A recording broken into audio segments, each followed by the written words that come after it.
Hi there, I'm Belarus from TechCity, back with the TechCity news update.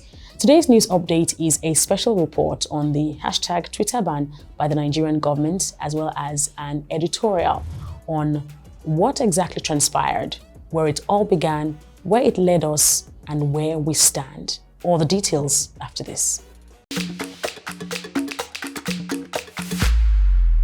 On May 31, 2021, IPOB leader Nnamdi Kanu, who is all the way in Europe or Israel, communicated a sit-at-home order for Igbos in particular in remembrance of the Biafra war that happened between 1967 and 1970. Apart from remembering the fallen heroes of the Civil War, the sit-at-home order is believed to be a form of protest because the federal government of Nigeria has so far ignored a clamor for secession of the East for its own country, the Republic of Biafra.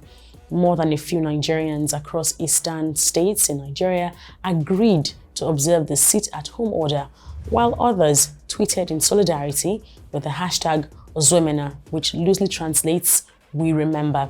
However, in September 2017, the government had proscribed IPOB as a terrorist group after accusing its leader Nnamdi Kanu of encouraging violence and propagating the Biafra message to millions of Nigerians via an online radio station, Radio Biafra. Now, weeks before the Civil War Remembrance Day this year, there had been increased violence in the southeast, with the police force insisting that the attacks were caused by Nnamdi Kanu and IPOB. More recently, however, there were attacks on the Independent National Electoral Commission, the body in charge of elections, INEC offices across eastern states, Imo State, Enugu State, Anambra, etc., to name a few. And IPOB also has been accused of being involved in the attacks somehow.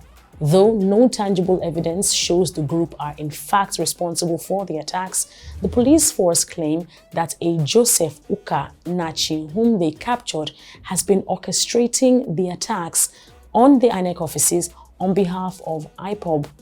This may have led to the president's tweets on the 1st of June 2021, which read, "I receive daily security reports on the attacks on critical national infrastructure, and it is very clear that those behind them want this administration to fail. Whoever wants the destruction of the system will soon have the shock of their lives. We have given them enough time. I received a briefing today from the chairman of INEC on the series of attacks on their facilities nationwide. These attacks are totally unacceptable, and we will not allow those behind them to achieve their evil objectives." The president went ahead to say, "I have assured INEC that we will make available to them everything they need to operate efficiently so that no one will say we don't want to go or that we want a third term. There will be no excuse for failure. We will meet all of INEC's demands," he tweeted. In the area of security, he continued, "We have changed the service chiefs and the inspector general, and we are demanding that they rise fully to the challenges confronting us. There must be zero tolerance for all those bent on destroying our country by promoting crime and insurrection."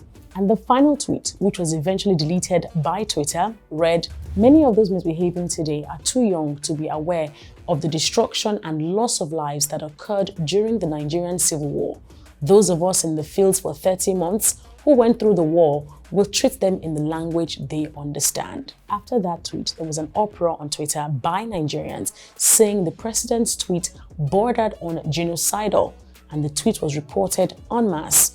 Also, there were questions over why the president tweeted so quickly about IPOB while the insecurity and insurgency, as well as kidnapping of children in the north and herdsmen's killings in the west and south, got utter silence from him.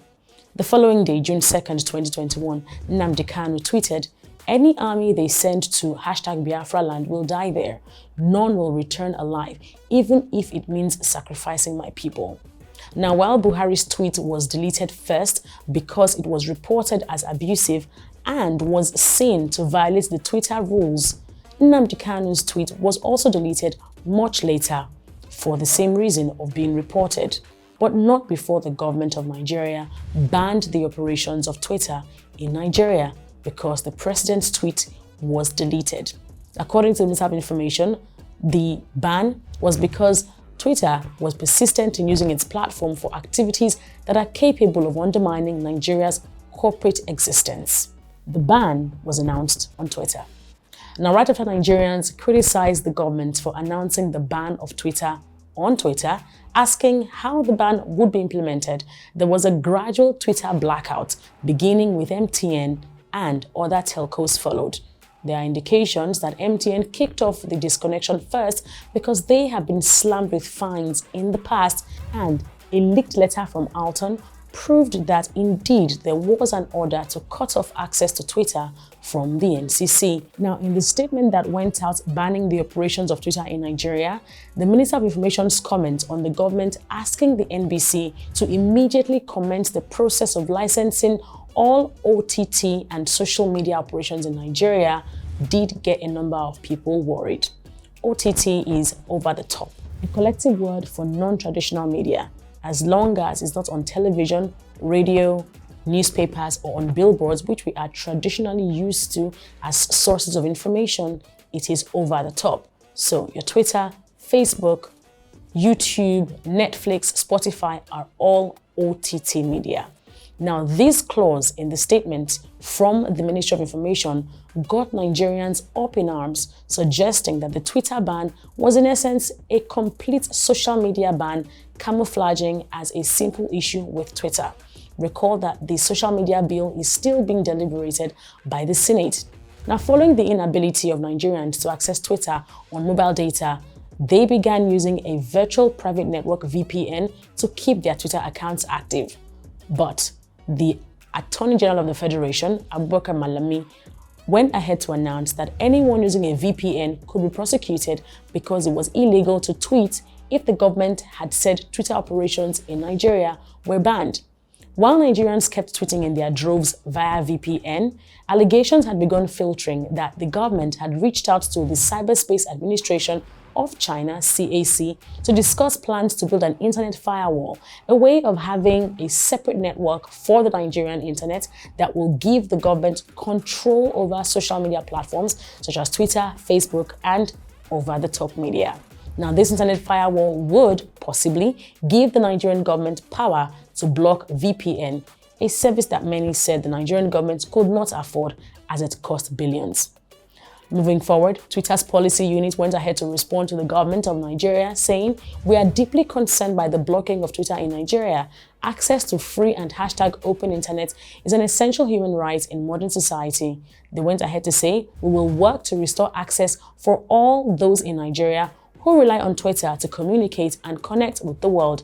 #KeepItOn." Elsewhere, the National Broadcasting Commission (NBC) sent a circular to broadcast stations asking them to deinstall or uninstall Twitter, and media companies, individuals, ISPs, etc. had by now started tweeting disclaimers of their Twitter activity by location, while others sent messages to their customers saying their Twitter feedback channels had been suspended as a result of the ban. So where do we stand? Now, upon the massive pushback from Nigerians who have defied press statements and continued tweeting, all in the bid to keep their voices from being muzzled, to envoys from different countries speaking to the sensibilities of the Nigerian government, and religious leaders, influential people the country over, also tweeting with threats of being prosecuted by the Nigerian government, this may or may not be the same context with big tech companies like Facebook, Google, Amazon versus the US government, or the former president of the US, Donald Trump, being banned altogether from both Twitter and Facebook altogether. The Nigerian president was not banned. His one tweet was only deleted because it violated the community rules. But on the flip side, there are claims that Nigeria is losing money to the lack of economic activity that Twitter helped galvanize, as well as foreign direct investment (FDI) from tech startups, and investors generally choosing not to continue with conversations with startup founders and innovators in Nigeria. There's also the networking ability that Twitter gave Nigerians on the application. This may all prove that Ghana was in fact a brilliant choice for Twitter Africa's HQ. It also puts a big question mark on Nigeria's ease of doing business. Lastly, that the current administration is one which rode to victory on the wheels of social media in the 2015 and 2019 elections respectively, particularly using Twitter, only to turn back to burn that bridge, coupled with the bogus nature of the Attorney General of the Federation's order, which may in fact signify that for the presidency or the Justice Department to prosecute anyone using Twitter via VPN, they have to be on Twitter themselves. This may just be the biggest yet most inconsequential big tech versus government case we have ever witnessed. And that's all we have time for today on the TechCity news update. I'm Belarus from TechCity. If you found this informative and insightful, please make sure that you subscribe and please give this video a thumbs up. It's like come your way again next time, hopefully. #keep it on.